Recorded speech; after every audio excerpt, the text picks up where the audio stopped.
Good morning, or should I say good afternoon? It's actually lunchtime, isn't it? It's midday here. So hello, my name is Kathy Bateman. And I'm Paula. We are from Migration Team Australia. This is our third live stream video. We are here at the beautiful Diba. I don't know if you can see that. Just gonna pan round. So you may see some whales migrating at the back. We're looking for the last of the migrating whales. They're heading back down to the south now. So it's a beautiful time of year. It's a beautiful day, beautiful location. It's one of our favorite locations here. Another very one. close We have, to our office. Yeah. So today the topic is the temporary skills shortage, subclass 4H2 visa. The last two videos we talk about the partner visa, we talk about refusal. So if you miss those videos, you can access our Facebook page or our YouTube channel. The refusal visa video, it's not on the YouTube. I had some problems in uploading it, but I'm liaising with our IT department and should be running very soon. But you can go to our Migration Team Australia on Facebook. So the topic is, as I said, is the 482. Hey Rosie. And very good. Thank you for everyone for watching, and very good to see feedbacks and comments. It really help us to improve and give us some ideas as well from topics that you want us to talk. Bear in mind that there are more videos coming soon, but we made a very good selection of topics. Yeah, we've covered the main topics. So stay tuned for those. So the 482, we're gonna call TSS, temporary skill shortage. I think it's easier it rolls off the tongue a bit better. Yeah. It replaced the old 457 visa. You may have heard about this visa. It was a very popular visa, but the 4H2 introduced very significant changes, and that's what we're going to talk about today. So Kathy, do you want to start? Ready for the excitement, people? Okay, so as Paula said, the TSS is the subclass 482, which has replaced the 457. So I call it the sexed up version of the 457. It's very similar to the previous application process. There are actually 3 stages that need to be addressed. There's a sponsorship, a nomination, and a visa application. Now, the sponsorship, if and when approved, is usually valid for 5 years, and that's for all standard business sponsors. So I call it the SBS for short. The nomination stage is clearly where you nominate a position and you talk about the salary that's being offered and so on, and have to meet lots of other criteria too. And then there's a third and final stage, which is the visa application. So just to give you a little bit more information about the sponsorship stage and the nomination, actually, it used to be that up until fairly recently, the sponsorship used to be very tricky and the nomination application used to be relatively easy. Well, that's a big switch since we've moved over to the 482. And what we're seeing is that sponsorship applications generally are, I don't like the word easy, but they're easier. They're pretty standard, pretty general, and quite relatively straightforward to get through. Whereas the nomination application is technically difficult. To use the word nightmare is something I describe quite often. 2 particular elements of that nomination stage that create nightmares for our clients and people who come and consult with us are the labour market testing and the Skilling Australian Fund, the training element.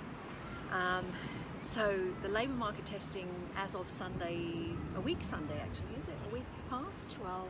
Yeah, so this is the 12th of August.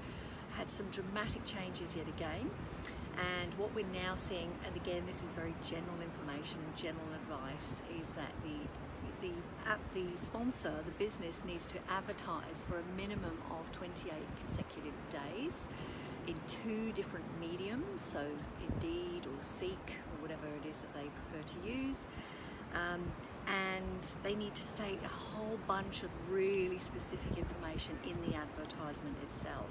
So yeah, it's to say that it's tricky and can trip you up relatively easily, then you need to be very careful.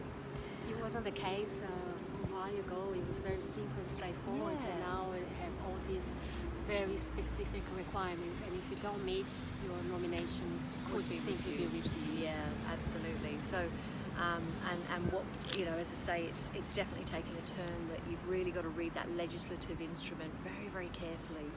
And you've got to allow a specific period for responses to the advertising to come in and an interview process and so on. So just bear those things in mind. So that's the latest on the labour market testing. Skilling Australian Fund. Anybody know what it is out there? I'm not sure if you would. Prior to the SAF, or the Skilling Australia Fund, coming into play, we had the training benchmarks, training benchmark A and training benchmark B. Those are still in place for some sponsors, so don't think for a moment that they've gone away completely. That has not happened.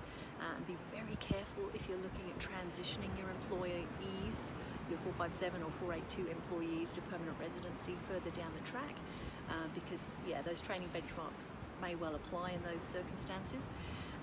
But the Skilling Australian Fund now is a one-off payment for each year of the visa that is granted, and depending upon the turnover of the company, will depend on how much you pay.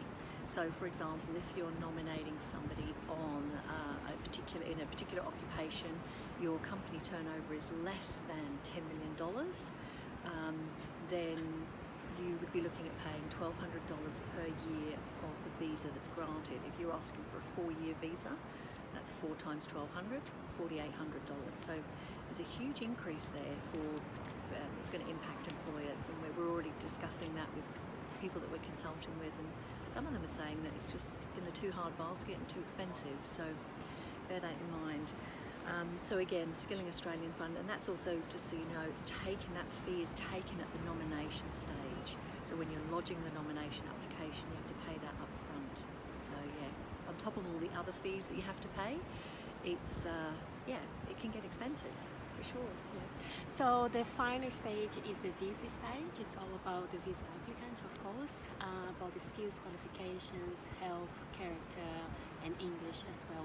You can add the payment as well, so kids, partners can be included in this stage as well. So we need to look, depends on the occupation that you choose, and there are 2 lists, so 2 streams, the short-term stream and the medium long-term stream. So it depends where your occupation is in which list. So if you're choosing an occupation that is on SC SC, you can get a visa for up to 2 years. You can renew again for a further 2 years, and if you wish to apply again, you need to go offshore and apply from outside Australia. Bear in mind, on the SC SC, there is the GTE, the Genuine Temporary Entrant. Everyone loves a bit of genuine temporary entrant. It was only applicable to student visa, but now recently it was introduced to the 482 just for this stream, the short-term stream. So what is the GTE? You need to prove you're a genuine temporary entrant. You need to prove to immigration that you're here on a temporary basis, and you're gonna, at the end of your visa, you're gonna go back to your home country or go home somewhere. Okay. If your occupation is on the ML/TSL list, you can get a visa up to 4 years, but after 3 years, you can transition to permanent residency. So it is great that you can. Certainly an option, but obviously Exactly, lots of criteria applies in that 3-year stage, and we don't know what things will look like in 3 years. At the moment in migration, they're changing so much. every 5 minutes, it feels like. So it's hard to know, but generally speaking, there's that transitional pathway. Depends which passport you hold. You may be required to do medicals. You need to provide police clearances from any country you have spent 12 months or more in the last 10 years generally, and you need English. So it depends which stream will be one score that you need to provide. Regarding to qualifications, we need to look at ANSCO, what ANSCO states. So what's the minimum qualifications? A diploma level, is a degree level, certificate 4 level, it just depends. Or generally 3 to 5 years work experience. Something that is being introduced by the 482 that wasn't a requirement for the 457 is the 2 years work experience in the relevant occupation. So that was a major, very significant change, because a lot of students visa complete the course here, found a sponsor, wants to apply for the 482 or the old 457, but now if you don't have the qualification, the relevant occupation before in your home country or even here in Australia. If you don't accumulate full-time 2 years work experience, you cannot meet the requirement for this visa. So just bear that in mind. Things are certainly getting tougher, and but what we often find is that a lot of our clients do have work experience that may well be relatable, but that's clearly where we would consult with you and or your employer just to ascertain where you stand, whether you meet the requirements for this visa or another visa or a different subclass, and take it from there. So just to recap, we talk about 3 stages. So the sponsorship is the first stage, the nomination is the second stage, and the third is the visa application. If for example you find a sponsor that is already an approved sponsor, then it means you don't need to apply for the first stage, because the first stage is now the sponsorship lasts for 5 years.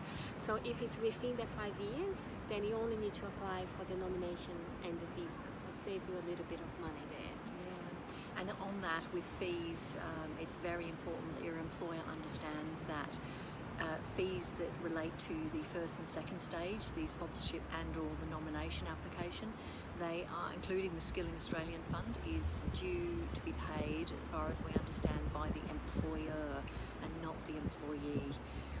So that's another thing to bear in mind for your employer, and that's why we're having conversations with employers who are just saying, you know, sometimes it's in the too hard basket, it's too expensive because of all those additional fees, particularly the SAF.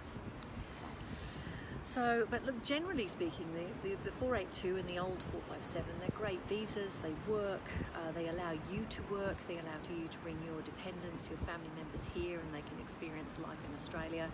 And it could lead to permanent residency. If it's structured correctly, you can certainly see yourself heading towards permanent residency, but nothing is guaranteed, and the Australian government is very clear on that no pathway will give any guarantees, or any application would give any guarantees of a positive outcome leading towards permanent residency. So this is a very, very technical visa as well. Involves meeting a lot of requirements. So we highly recommend you seek a professional advice for this type of visa, because it can be very, very complicated.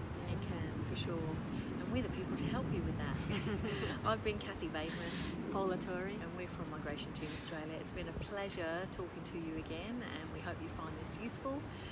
If you've got any questions, just hit us up. You can find us at migrationteamaustralia.com.au. See you next week. Take care. Have a great day. Bye-bye. Bye, everybody. Ciao, ciao. Oh, I might just pan just into the view. Oh, how do I turn the camera? Okay, forget that. I'll just pan that way. I don't know if you can see any whales out there, but it certainly is a very beautiful day here on the Gold Coast. Take care. Bye. Guys. Bye.